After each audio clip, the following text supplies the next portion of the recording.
ঘটনাটা কিতা ঘটে আপনারা একবার খালি দেখিয়া যাও যে ঘটনাটা কিতা ঘটিয়া যার।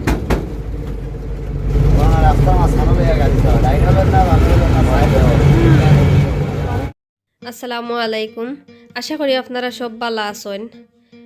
আজকে আমি ফয়লাও আপনারা কইমু, আপনারা কষ্ট করে ভিডিওটা শেয়ার করবা, কারণ এই ভিডিওটা আসলে কিছু কিছু মানুষের কাছে, বিশেষ করে যেন গাড়ি চালাইন তাদের কাছে পৌঁছা খুবই জরুরি, খুবই দরকার। আমরা জানি যে সড়ক দুর্ঘটনার অনেকগুলা কারণ আছে, অনেকেও আমরা জানি।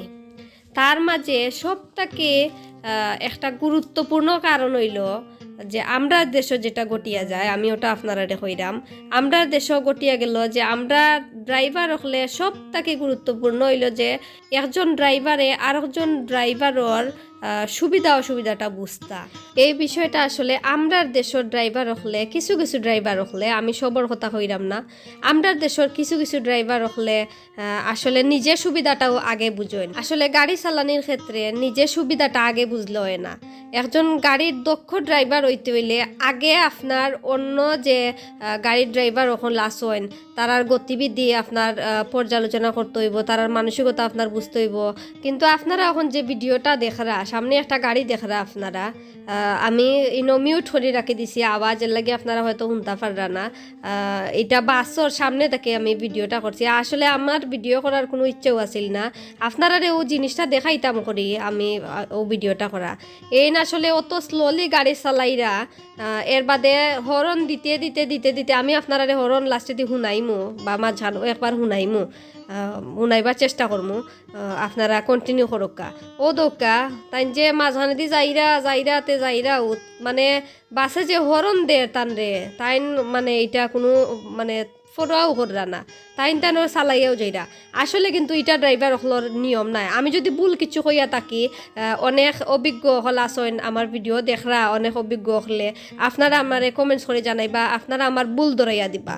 এরপরে আমরা জানি যে গাড়ি চালানোর সময় কিছুক্ষণ পরে পরে লুকিং গ্লাসও চাওয়া লাগে। কিছুক্ষণ পরে পরে বলতে প্রত্যেক মিনিটও 6 থেকে 8 বার লুকিং গ্লাসের মাধ্যমে পিছর গাড়ির অবস্থান মানে আমরা দেখা ড্রাইভার হলোর খুবই জরুরি, অত্যন্ত জরুরি। কিন্তু আপনারাও যে সামনে গাড়িটা দেখরা, আমার তো মনে হয় না যে তাইন লুকিং গ্লাসে দিয়ে সাইডা করি একবার, কারণ বাসে হরন দের অতবার করে হরন দের, কিন্তু তাইন কোনো সাইড দিয়ে দেওয়ার কোনো তাইনোর কোনো ইচ্ছেও নাই আমার যতটুকু মনে হয়। পরে তাইনোর ওটা দেখিয়া পরে আমি ভিডিও করলাম। ভিডিও বাক্কা সময়, বাক্কা 9-10 মিনিটের ভিডিও আমি করছিলাম, কিন্তু অত বড় ভিডিও তো আপনারা দেওয়া যাইত না, আপনারা বিরক্ত হয়ে যাবা অত বড় ভিডিও দেখলে।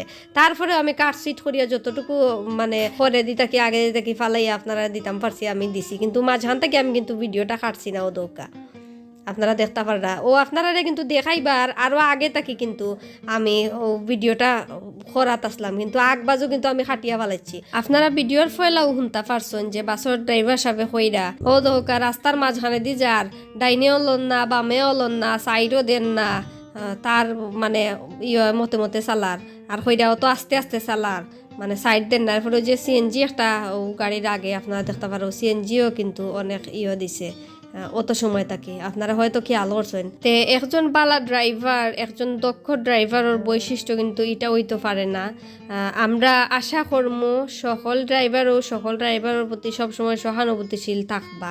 এই জিনিসটাও কিন্তু দুর্ঘটনা এড়াইতে অনেক সহায়তা করে। ও দুকা কত কষ্ট করি, অত সময় বাদে কতটুকু কষ্ট করি বাসের ড্রাইভারে তাই ওভারটেকটা করছেন, মানে হরন দিতে দিতে দিতে দিতে দিতে দিতে, মানে এটা কিন্তু একজন দক্ষ ড্রাইভারের মানে পরিচয় হইতে পারে না।